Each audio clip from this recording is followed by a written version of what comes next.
My dear kings and queens, please excuse my profanity. This is my short little setup for this racist motherfucker I'm about to show you. Some of us will deny he's racist. Nah, I won't. He made derogatory statements about black people and made it clear he doesn't want to be around us. That puts him in the racist category for me. He just wants our money. Kwon Woo over here basically told us. He dared us, and then he doubled down and double dog dared us. Now, I'm not ignorant enough to think we should boycott everything Asian. That's like Trump saying we're going to boycott all of China. I consider myself a lot smarter than Trump, so I won't say dumb shit like that. Just affect the businesses you think need to be affected. That's it. Not a multinational corporation unless you want to. That's the whole reason for my video. Black women, I need you to use your power. And black men need to support black women on this. This man basically spat in our faces. He didn't just spit. He put his foot up our ass and stuck his tongue out at us. And then Kwon Woo said, nah, now let's go. Here's the video.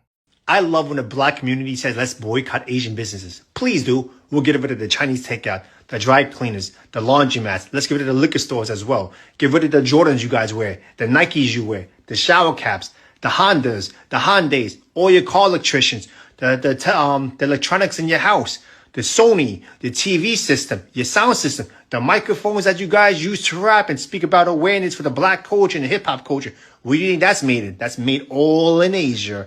And here's another thing for you guys. You guys want us to leave the neighborhood so bad?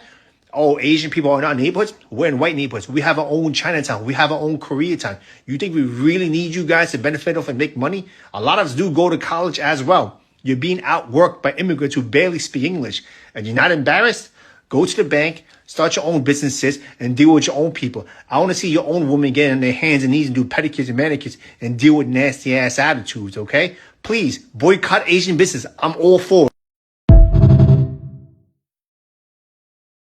First, thank you to my 6 people who watched my last video. I genuinely appreciate every single one of you. And yes, the graphics are still terrible. They are terrible on purpose. I am not spending 6 to 8 hours on a video for 6 people. So please just listen to my words and ignore the pictures. I promise the content is worth it. Now, if you have not seen my last video, go watch it first. That video is the plan. It breaks down exactly how to execute an economic blackout the right way. Not the social media version. The real version. The one that actually costs a business money and keeps it closed. This video right here is the motivation behind that plan. And it is specifically for black women. Because after what you just saw in that setup clip, somebody needs to answer that dare. And black women, you are the ones with the real power to do it. Let me take you back to 1955, Montgomery, Alabama. Black residents decided they were done riding the bus under segregation. So they stopped, all of them, for 381 days. Over a year of walking miles to work, carpooling with strangers, standing in the rain, sacrificing convenience every single day. No Uber, no Lyft, nothing. Just determination. And they won. The Supreme Court ruled that bus segregation was unconstitutional. Now here is what most people leave out of that story. Black women were the backbone of that boycott. They were the primary bus riders. They walked the furthest. They sacrificed the most. They held it together when everybody else got tired. Without black women, Montgomery falls apart in week 3. That was 1955. That same power is sitting right here in 2026, and it is time to use it again.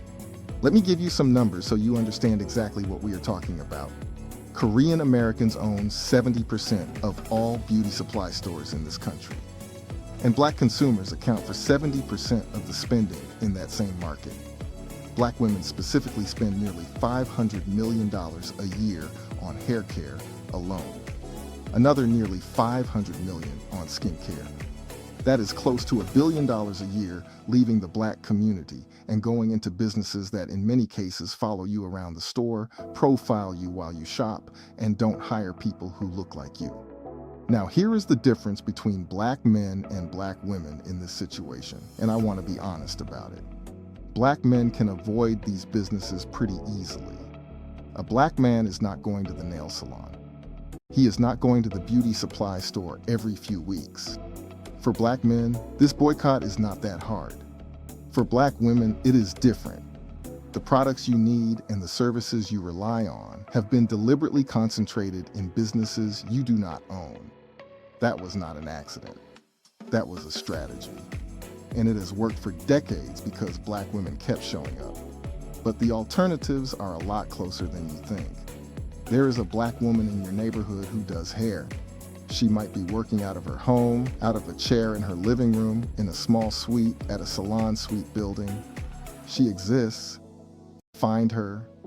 There is a black woman who does nails, who does lashes, who does braids. She exists too. That informal economy has always been there in the black community. This is the moment to make it your first call instead of your last resort. And then there is Amazon. I am a guy, so I will be honest, I do not know everything that is on there. But I am pretty confident that 90% of what you buy at a beauty supply store is sitting on Amazon right now. Hair products, braiding hair, gel kits, press-on nails, edge control, all of it. It might take an extra day to get there. It might cost a couple dollars more. But you are not walking miles to work in the rain either. Montgomery lasted 381 days. You can wait 2 days for shipping. Now, black men, this part is for you. This is not just a black women issue. If she is holding the line, you need to hold it with her. Stop taking your woman to these places. Stop suggesting them. Stop funding them indirectly. Her power only works if you support it. Do not be the reason the boycott breaks down in your own house. The math in these businesses only works because black women keep walking through the door. Stop walking through the door and the math stops working. It really is that simple. Montgomery lasted over a year with far less than what we have right now. No social media, no Amazon, no directory of black-owned businesses a Google search away. They had nothing but each other and they still won. You have everything they had and more. The only question is whether you are willing to use it. This man told us to fuck around and find out. Those were not our words, those were his. So what are we going to do? Are we going to scroll past this video and go right back to the same nail salon next weekend? Or are we going to make him regret the day he opened his mouth? If this video made you think, share it. If you want to see more content like this, subscribe. And leave a comment below and tell me what you are going to do differently starting right now. I read every single one. He dared you. Now show him what a dare looks like when black women decide they are done.